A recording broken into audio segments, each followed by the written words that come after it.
great. You got a face for radio and a great camera in the courtroom. We'll just call you the master.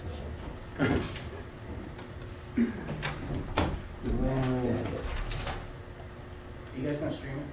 Yes. To all the, it's being sent out to all the TV stations. Stevens, the pool camera for everybody. Oh, no, I meant on your website. Yeah, it's Okay. it's going up there. Okay. And my guess is it's going out to all, the sitting ready to all the TV stations, and probably KTARs. Yeah, outside real quick. Absolutely no problem. You go to the judge. And did you disseminate the link to George and Brown? Yeah, and I don't think it is. Okay. No.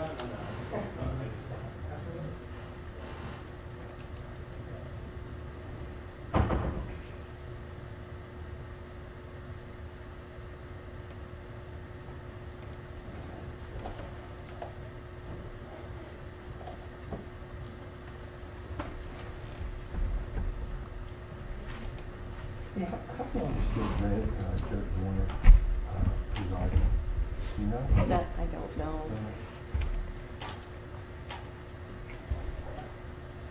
Oh, as a client, rather, she's here. That's typical, because there's like 8 of them. Not that it matters.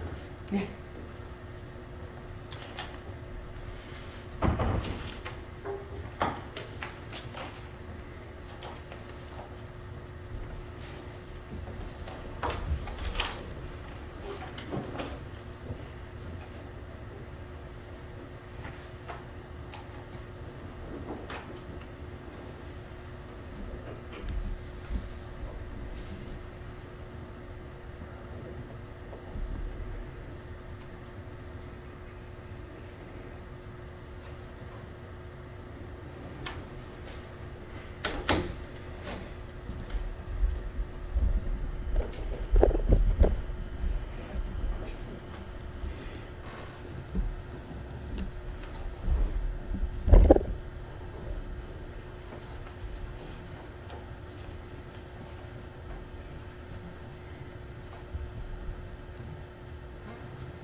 Council, I have some people trying to get into the Court Connect. I'm going to read off names, and if they're part of your team, let me know and I'll admit them.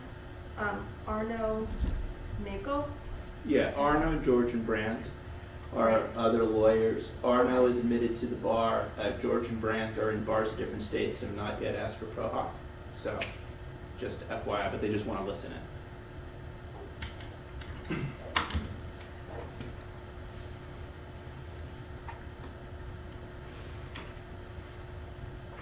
and Lynn Adams. Yes. And I have HFDF guest. Okay. All rise. Be seated, everybody.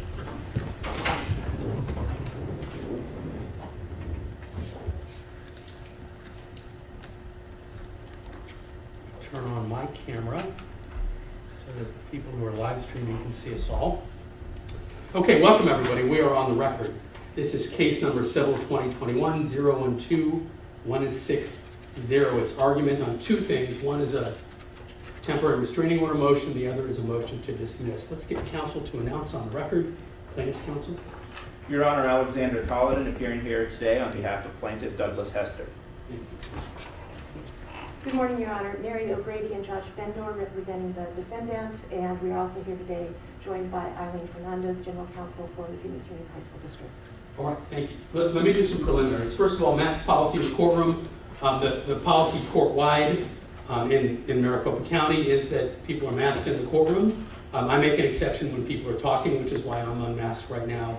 But when you all go to the podium, you're welcome to be unmasked to speak, and I'll put my mask back on, except occasionally when taking a drink of water, which you're welcome to do, or asking you a question.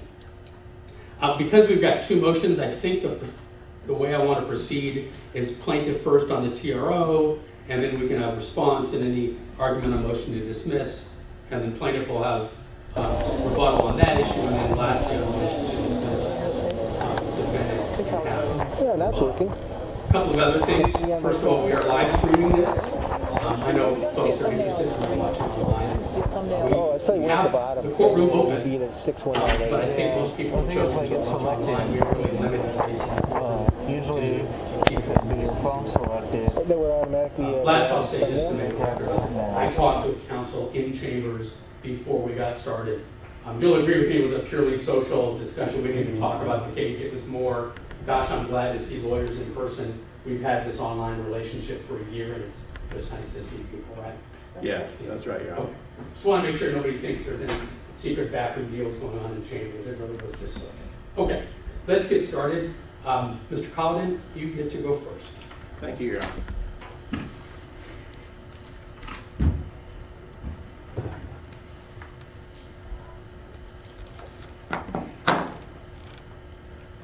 Over 100 years ago, in the seminal case Jacobson versus Massachusetts, the U.S. Supreme Court made a Faustian bargain, recognizing the severe constitutional implications that the exercise of the state's police power to impose public health measures on unwilling individuals entailed, and yet acknowledging that the use of such powers might be necessary in moments of extreme public danger.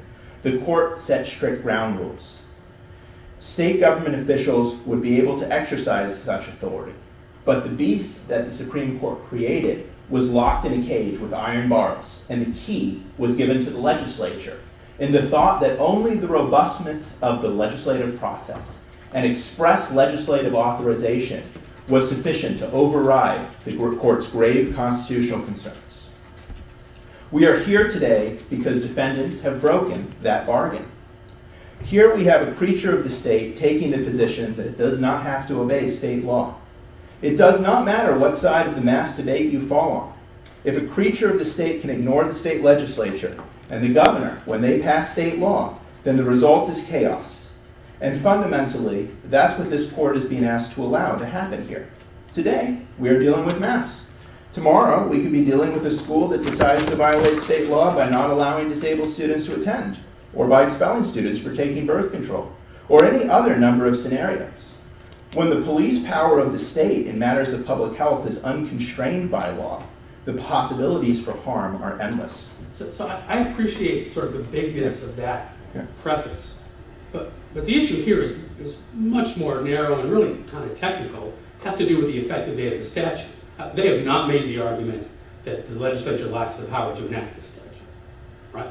Well, it's not exactly true, Your Honor. Last night at about 5 o'clock, two of the defendants filed a separate lawsuit arguing just that. So I heard rumors about that. I know nothing about that lawsuit. I mean, here, that argument is not being made. Really, the only issue for me to decide is whether this statute is effective now, correct?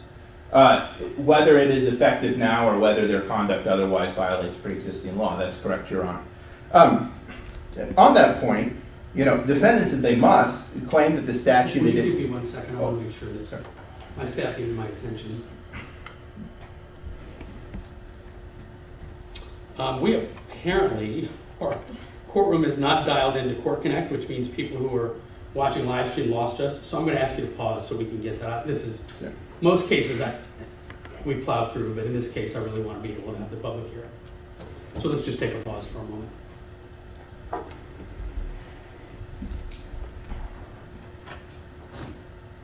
I will tell you, we created all this technology on the fly. It is not perfect.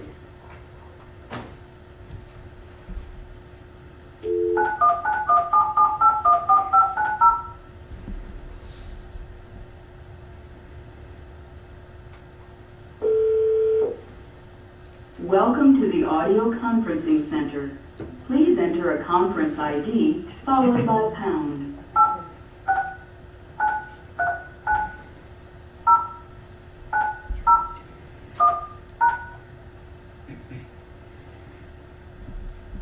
If you're the meeting organizer, press star now.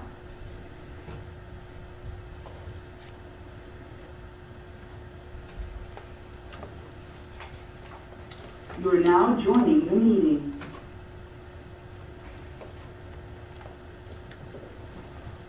Jenna, are we good to go? Please.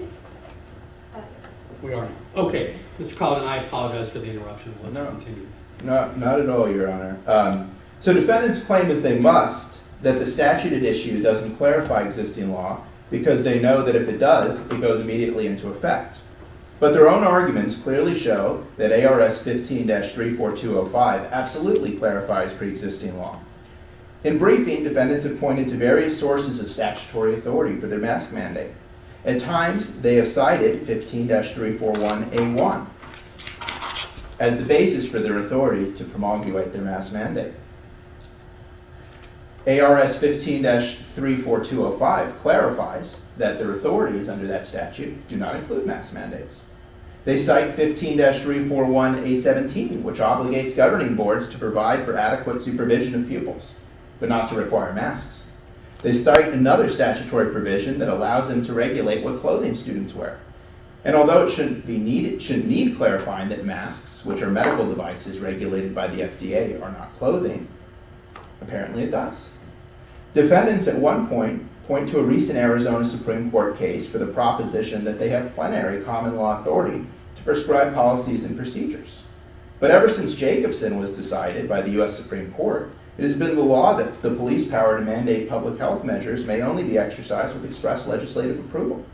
That mirrors school boards' other authorities in Arizona.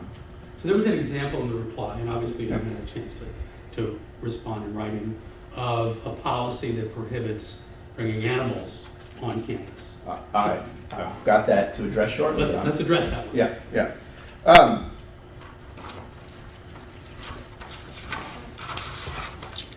The question is, do school districts have that authority? Yeah. And if so, what's the difference? Yeah, so school districts do have that authority. They have the authority under ARS 13-341A12, which authorizes and requires school districts to hold pupils to strict account for disorderly conduct on school property, as well as the way to and from school. They also ask another hypothetical question, which is, what is their authority to keep sick children home from school? The answer is ARS 15-806B, which expressly allowed school boards to adopt a policy governing the excuse of pupils from school attendance, and ARS 15-802D1, which expressly provides for children to be excused from school attendance due to illness. So the points that defendants raise to demonstrate that they need or have implied extra statutory authority to promulgate policies and procedures is actually belied by their own argument. Contrary to their assertion, the Arizona Revised Statutes do indeed contain a comprehensive list of policies a school may adopt. And where defendants' authority is clear under those statutes, not much guesswork is required.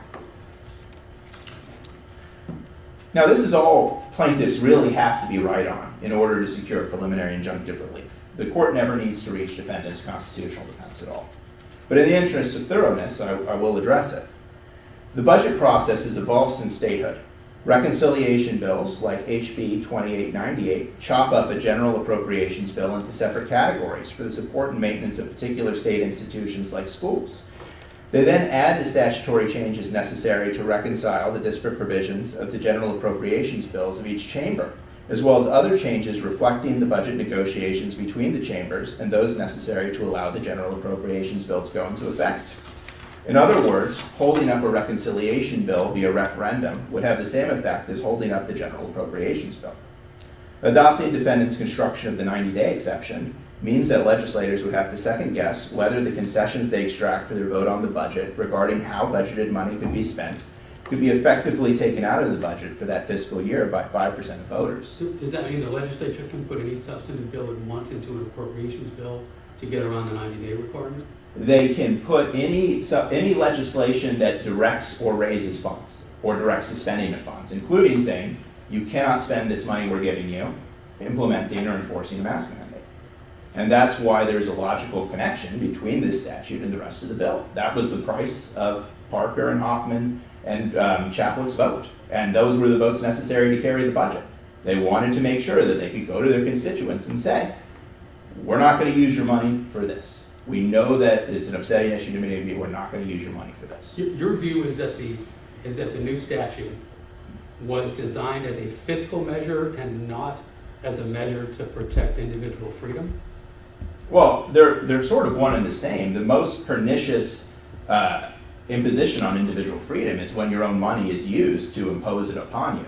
But even that's not necessary because the entire bill as a whole is an appropriations bill. Its measures are simply exempt. The 90-day rule is strictly construed against its application. And so if a bill raises revenue or directs the use of funds, I mean, the entire act is exempt.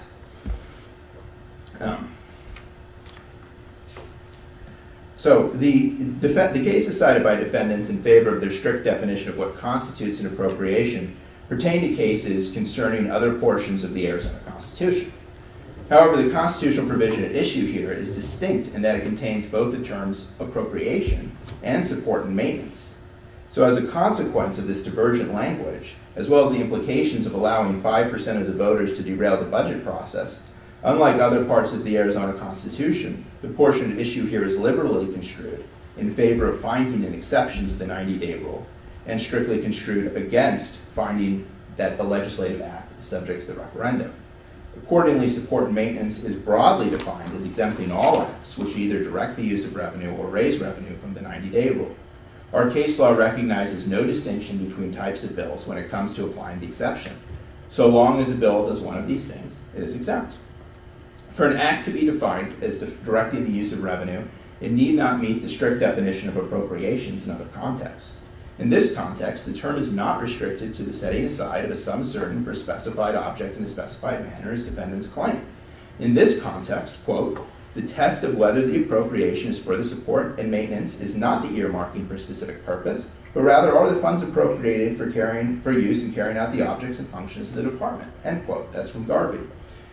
Further, even if the allocation of a sum certain were required, HB 2898 satisfies that definition. Defendants conveniently ignore a portion of the Brain case they cite, explaining that, quote, for the legislature to fail to provide funds, end quote, is a legitimate and permissible exercise of the appropriations function, even under Brain's less expansive definition of the term, just as the legislature has done here with respect to mask mandates. In addition, defendants fail to explain why the sum certain must be in the form of the total dollar figure and not in the form of the per student amounts and various funding formulas for calculating dollar figures found in HB 2898. Nor do they explain how provisions like, quote, the State Board of Education shall apportion state aid from the appropriations made for such purposes to the state treasurer for disbursement to the charter schools in each county in an amount as determined by this paragraph, end quote, could possibly be construed as doing otherwise than directing the use of revenue. Thus, in this context, the legislature properly termed HB 2898 an appropriations bill. Again, an act need not both direct the use of revenue and raise revenue in order to fall under the support and maintenance exceptions to the 90-day rule. Either will suffice. Defendants fail to explain how provisions for items like setting this year's tax rates in certain school districts or raising the cap on distributions from the state lottery fund for educational use can be construed as anything other than provisions for raising revenue for schools. Before moving on to my final point, it's worth briefly noting that the application of the 90-day rule is a textbook example of the type of case that is capable of repetition but evading review. By definition, the issue can only be live for a maximum of 90 days. Plaintiff has also raised an additional argument, pointing out that the governor, even acting alone, could immediately prohibit schools from imposing mask mandates. Defendants contend that plaintiff has not identified any official action taken by the governor to immediately prohibit masks in schools. Plaintiff, however, indicated in both his complaint and amended complaint that the governor signed HB 2898, and additionally pointed to some of the governor's many statements on the subject, evidencing that his intent in so doing was that the prohibition on mask mandates take immediate effect. You were not arguing that the governor's signing of a bill is itself an executive order. It doesn't need to be. The statute prescribes no particular manner in which the governor needs to exercise his authority whatsoever. And so if he could put his signature on an executive order or any other sort of proclamation saying the same thing and have it be effective. So let's play that out. The governor signs lots and lots of bills every Yeah. year. Most of those bills are subject, putting this one aside, Yeah. you agree most of those are subject to the 90-day requirement, correct? Yes. How do I know which one of the bills the governor signed acts as an executive order that bridges the 90 days and which ones don't? Well, it's a very unique situation where it doesn't. Right now we have a declared public health emergency. And under pre-existing law, that triggers lots of things. Primarily, it triggers the consolidation of the state's police power into the governor's hands. So during the unique situation of a declared public health emergency, the governor can bring these sorts of things into immediate effect. It won't apply 95% of the time, but that is the way that the governor has handled the emergency throughout the process. And we should be encouraging the executive to work with the legislature in exercising his emergency powers, not saying that somehow by doing so, he's actually restricting his authority below the authority that he would have in signing an executive order.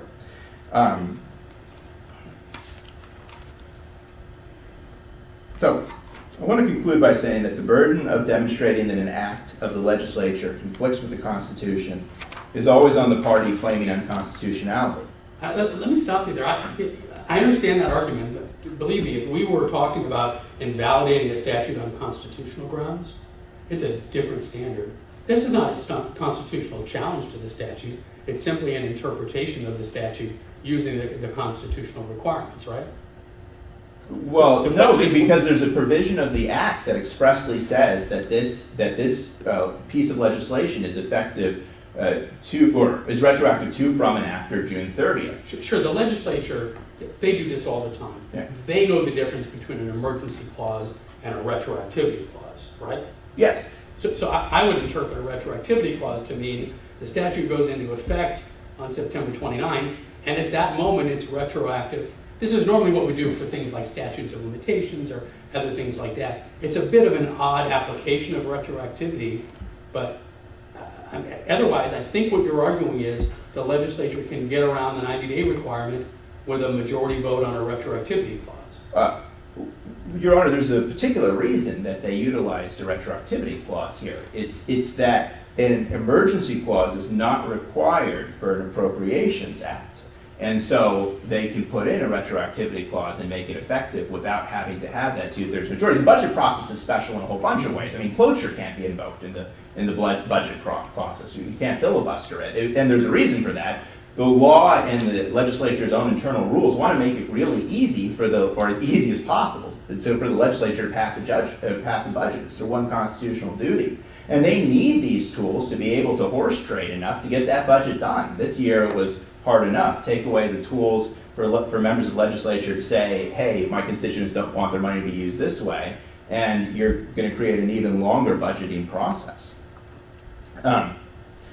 So the burden of proving unconstitutionality, it doesn't just apply when somebody's seeking to invalidate the entire statute. I mean, it applies when a party says that some part of a legislative act is in conflict with the Constitution. In this case, the retroactivity clause, as the governor and the members of the legislature have all expressed, their intent was for schools not to be able to do this after June 30th by putting in that retroactivity clause. And that's why constitutionality is not an appropriate defense to a TRO, because in a TRO, the burden is on plaintiff.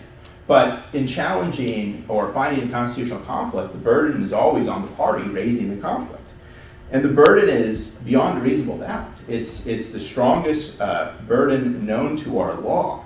The defendant's arguments simply do not carry the force or clarity necessary to convict the Arizona legislative and executive branches of violating the Constitution by inserting this retroactivity clause. In any event, clarity is badly needed here, both for Arizona schools and for the reasons that stretch even beyond them. We've talked a little bit about those. The court points out that defendants are not now challenging the law except for the timing. But that wasn't true when defendants first announced their mandate. They did so in open defiance of the law. And acts of civil disobedience performed by ordinary citizens, those sometimes strengthen our republic. But acts of civil disobedience performed by government officials undermine its very foundations.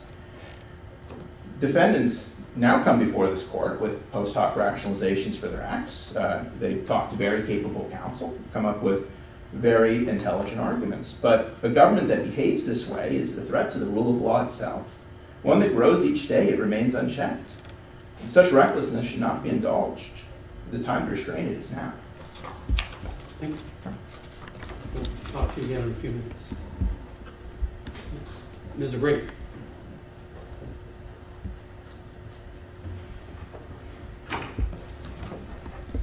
Thank you, Your Honor. The effective date issues here are, I think as the court put it, technical, but they're really important. They're an important part of our state constitution, and they have been since our country's founding, or our state's founding. The Constitution puts a lot of checks and balances for the people to have the authority to check their government, their elected officials. And one of those is the right of referendum. There are other checks that aren't at issue today, on the legislative process. But the effective date provision in the Constitution, although technical, is critically important to protect the people's right of referendum. And so the Constitution says legislation typically does not take effect until 90 days after the legislative session has adjourned. They made some wise exceptions, one of them for measures adopted with support of 2/3 of the legislature, 2/3 of the House, 2/3 of the Senate, with an emergency clause.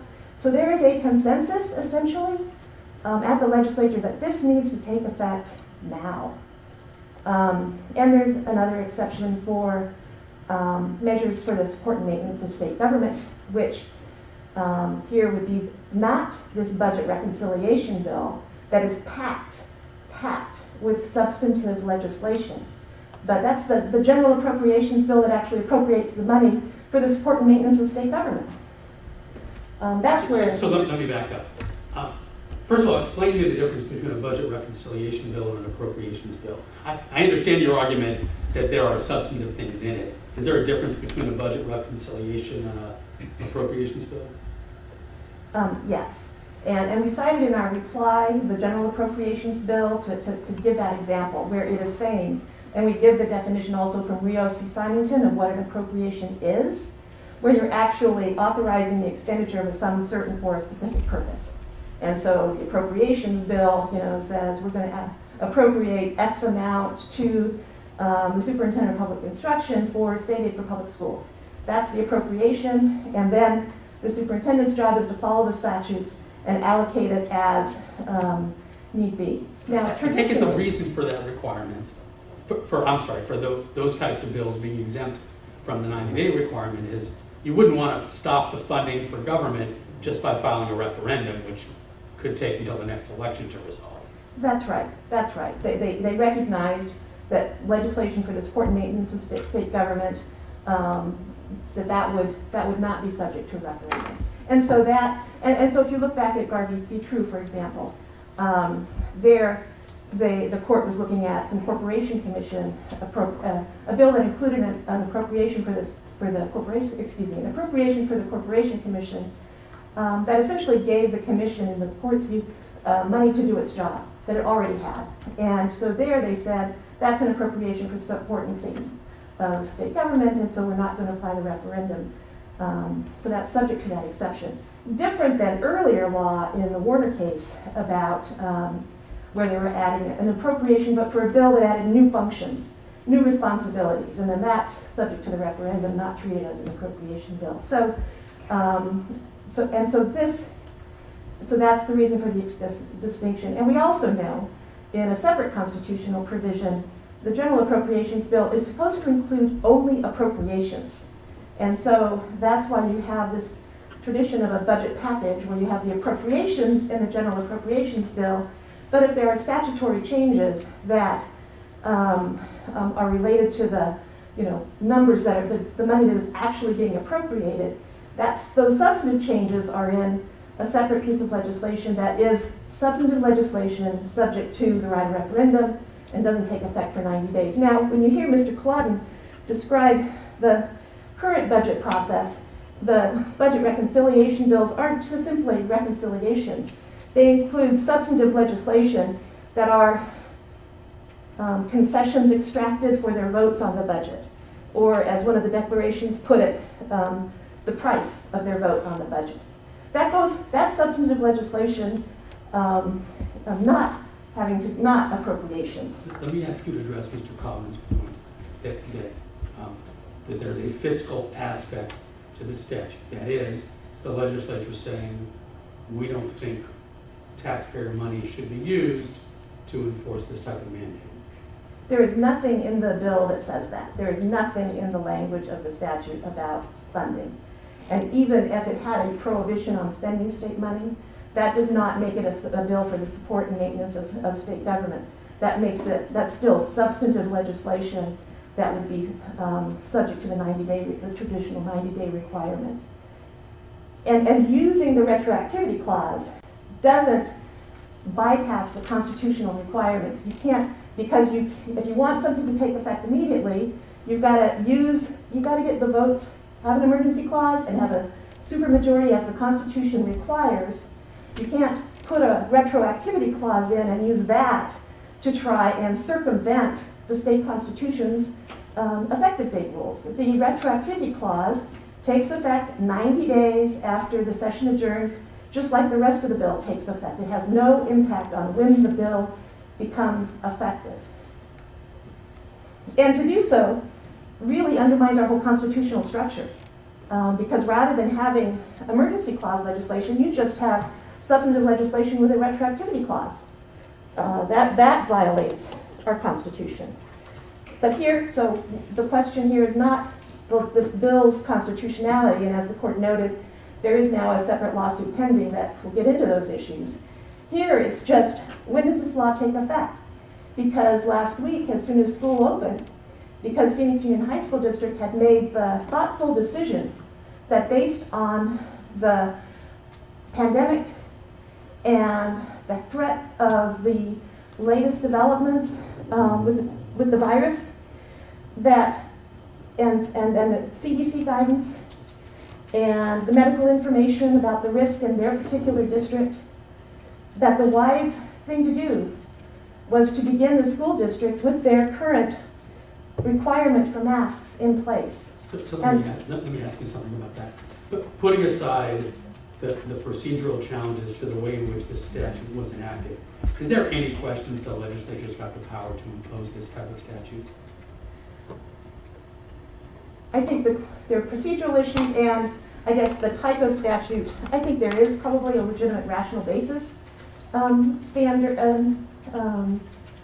perhaps equal protection challenge, and I haven't looked at the challenges that they filed, but really, if you have a mask prohibition, and masks are a public health protection, and the statute has no flexibility based on healthcare risks to anyone, it sets that bright line prohibition without regard to health risks. I think there's an argument there that is not rational, but not an argument we have in this case before this court. The question that they raised in their TRO, where they asked last week for an immediate stop to the district's mask requirement based on this new statute. And they're not entitled to that relief. because the statute they're relying on is not the law now. It is not the law now, and it will not be the law, assuming, setting aside what may happen in that separate litigation. But it will not be the law until September 29th. So right now, the district is absolutely empowered and has the responsibility to look at this situation and set the policy that it deems appropriate for its school community in light of the pandemic. Let me ask you about that part. Mr. Collins cites the special action rules. It's sort of a similar Supreme Court that says if a threat of illegal action is imminent, or I think the special action rules use the word threatening to proceed in violation of law. And it seems to me that there is a sort of a continuum of when things are threatening. That is, if the law doesn't come into effect in 2 years, you can't really say it's threatening. If the law is going to come into effect tomorrow, you might be able to say that the district is threatening to proceed in violation of the law. I guess I'd like to know whether you agree with that analysis, that there's a continuum, and if so, at what point does it go from a possibility in the future to something that's imminent or threatening? Let me see if I can remember the other word that they used. Inevitable, yes. Well, you certainly can't say it's inevitable, Your Honor. This is a rapidly. So I understand the position it's Yeah. now. My question is it a week out, is it a day out, is it 2 weeks out? I think just like other laws, when it comes to enforcing new laws, you really look at the situation when the law takes effect. I guess if we already have one, but if this legislature were enacting a ban on texting while driving and said this is really important, we're going to make it retroactive. Well, obviously it's not retroactive. It takes effect when it takes effect, and enforcement of that provision takes effect when it takes effect. And so it doesn't matter if they're texting while driving the day before that becomes law. What matters is their conduct when it becomes law. So I think in this enforcement context, it really kicks in when the law takes effect. But if you look at where we are right now, the school district, the decisions that have been made, the decision was to start the school year with masking requirement based on all the evidence and what's in the best interest of the students in the judgment of the district governing board, and then continue to monitor and see and then make decisions accordingly. Fully aware of the September 29th issue, but also seeing what's happening on the ground. So I think they are far from anything that is within the scope of the special action rules. And when you're dealing with enforcement of a new law, those really, the obligations apply when the law takes effect. Let me back up to something more philosophical, because Mr. Collins started with a 30,000-foot view. Ultimately, whether to implement a policy like this involves a pretty fact-intensive consideration that balances public health considerations, how the pandemic is going, and individual freedom. Right? That's the balance that's at issue here. And Mr. Collins' point, which I'd like your comment on, is that's why we elect legislators. You may like what this legislature does, you may not, but that's their purpose. How do you respond to that? Your Honor, I don't dispute that that's part of the legislature's job, but it's also part of the school district governing board's job with regard to the school district. That is its job. And the statutory authority issue, the school district has the responsibility to prescribe and enforce policies and procedures for the governance of schools that are not inconsistent with law or rules prescribed by the State Board of Education. They have appropriately broad authority to adopt policies for their schools, and that's what they're doing here. And it's not a laundry list of things that cabin the discretion in, and the cases make that clear. There's no case that supports plaintiffs' restrictive view of school district board governing authority, and their view would really eliminate that broad discretion from the statute. That is an important part of what the elected school district governing boards do. By the Constitution, They set up a governance structure for schools, and the legislature gave significant authority to these elected governing board members for the school districts to set policy within that district. Let me ask a procedural question about that. I saw that argument for the first time in a reply. But you folks haven't made a deal out of that. And I guess I interpreted your responding to that argument on the merits as we probably ought to resolve it anyway, even though it was raised for the first time in the reply. Well, Your Honor, yeah, in this kind of rapid fire briefing, we are trying to make sure we cover our bases. And but yeah, when you look at the way this is unfolded, in the TRO motion, it was all about this new statute, only about this new statute. And so that doesn't require any resolution of those other issues to address, to resolve the issues in their TRO application.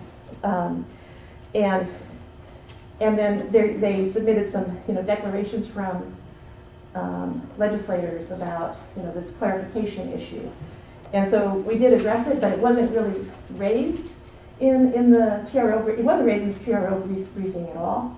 And so I don't really think it's, properly teed up in the court or in the complaint. But we did address it. We did address it. And we did address it we did acknowledge where the school district gets its authority here under 12-341, 15-341 A1, and it's consistent with other statutes as well. So as long as the school district policy is about the school, governance of schools and its staff within its jurisdiction, within the district, it's not inconsistent, it doesn't violate any other statute or rule of the State Board of Education, then it's within the district's authority. And the case law that we cited in our reply, an old case on dress codes, and in that particular case, a hair length that was challenged, and the court said that is absolutely within the district's broad jurisdiction to govern school districts, and the reasonableness of that is up to the school district. That's where that discretion lies under our system. And we did cite the recent Arizona Supreme Court decision on the common law duty of school districts, duties that they owe students, but we're not, and that is absolutely consistent with the statutory authority that school policies and procedures for the governance of schools, and they do that mindful of their duties to the students. I interpret that argument as you can't say that the school doesn't have the power to do what it has a duty to do. Exactly. Let me ask you another procedural question. Most of these cases, cases like this, the job of the Superior Court really is just to tee it up for the Supreme Court. We've got a slightly different situation because of the time frame. And my question is really straightforward. Should I sign whatever I rule? Should I sign my order so that it can be immediately appealed, or is the timing such that that's probably not in the works? Well, I guess part of my reaction, if it's an order, a ruling on a preliminary injunction, then that would be an appealable order. Honestly, as long as the school district has the authority to do what it's doing, which it does, because the law is not in effect, and the broad authorization and statute, there's nothing that really questions their authority to do this now. So your job, the lawyers, is to argue the issues. Part of my job is to worry about the procedural niceties. So we've got two things embedded in there. One, I thought we said this on TRO, but honestly, under the TRO rules, it feels like maybe it's preliminary injunction, which may have an impact on appealability. But either way, it's not going to be appealable unless I sign it. And so my real question is, do you want me to sign my order or not? If you have no position on it, it's fine. I hadn't thought of it in those terms. I was assuming that this would probably be a preliminary injunction that might be subject to appeal. My hope is that the court, and what I think should do, deny the TRO, deny their request for leave because they're not entitled to it now. The board's policy is lawful, and they have not satisfied any of the burdens they have to be entitled to stop, to block the school's policy, not the balance. The balance of harms, no irreparable harm. They're wrong on the law. This is not in effect now. So, however the court approaches it, you can accept. And if I have other thoughts, I know I get some rebuttal time. I'll think about that some more if it's okay. All right, thank you. Any other questions? Those are all my questions. Okay, thank you, Ron. And Mr. Cotton, will you start out with that very nerdy procedural point, which is should I sign my order one way or the other?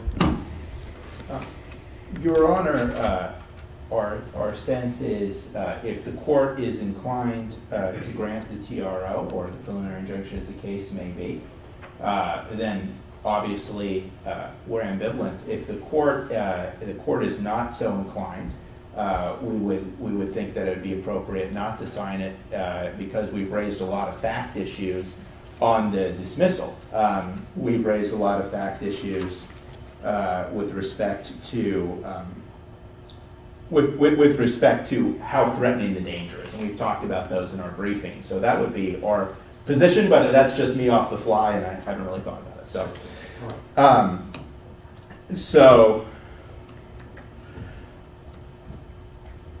okay. So I want to address really briefly. I'll point out that the defense did not really address the point of the pre-existing law.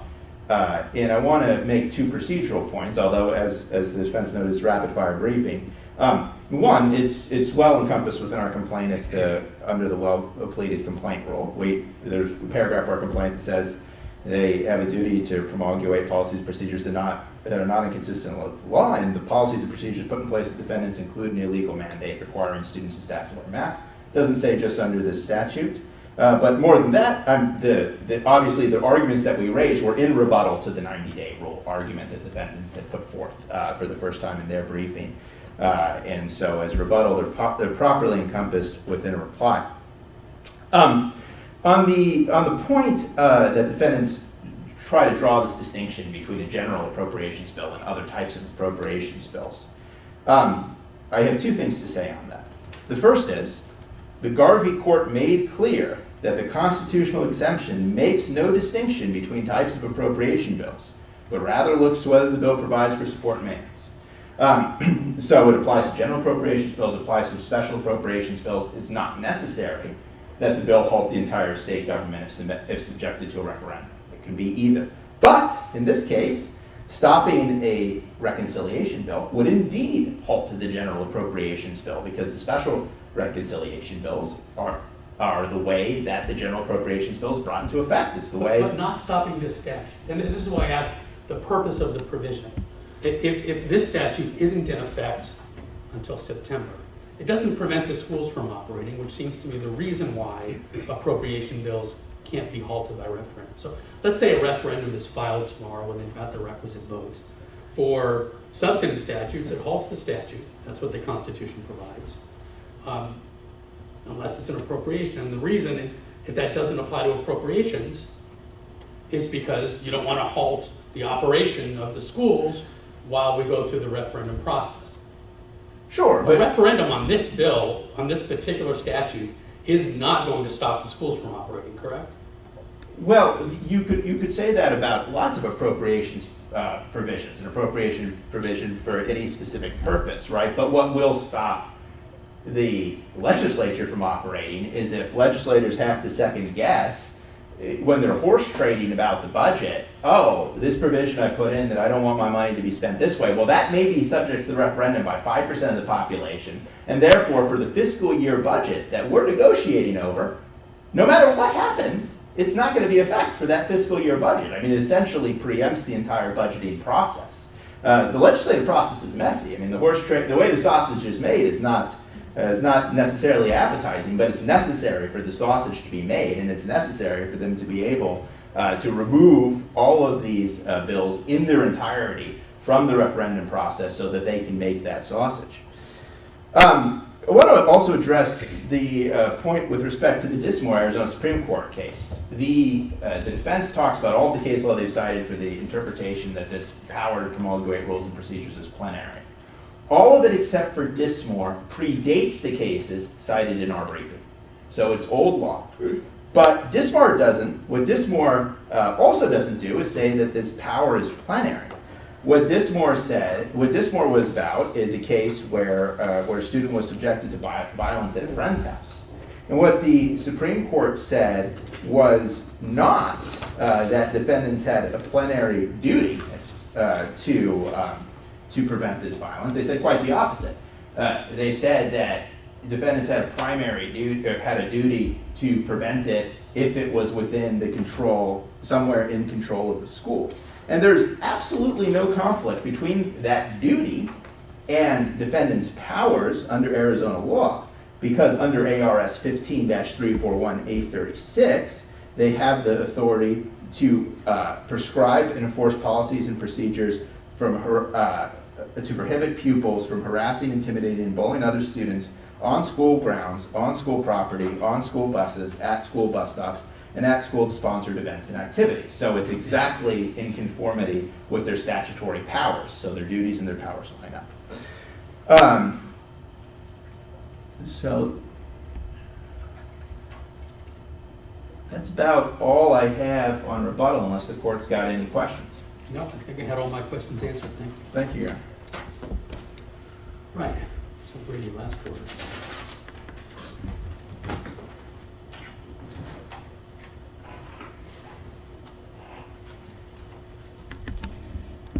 Your Honor, just a few points. We did note in footnote 1 on the issue of this authority and whether it's properly within the scope of the complaint, we did note that even though we're addressing it in our reply, that it wasn't really in the complaint. So that's in footnote 1, and I wanted to point that out. And in terms of the signed order, I mean, if the court is going to grant them, grant the requested TRO, we would want a signed order. But my hope is that the court obviously will deny that, because the law they're relying on is not, the law does not take effect until September 29th, so they aren't entitled to that relief. And then beyond that, in terms of the motion to dismiss, whatever the court deems appropriate on that front,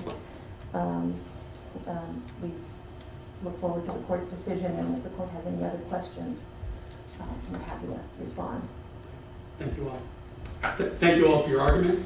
Appreciate your professionalism and your thoroughness. I will take this matter under advisement and issue a ruling. Thank you. Recess. All rise.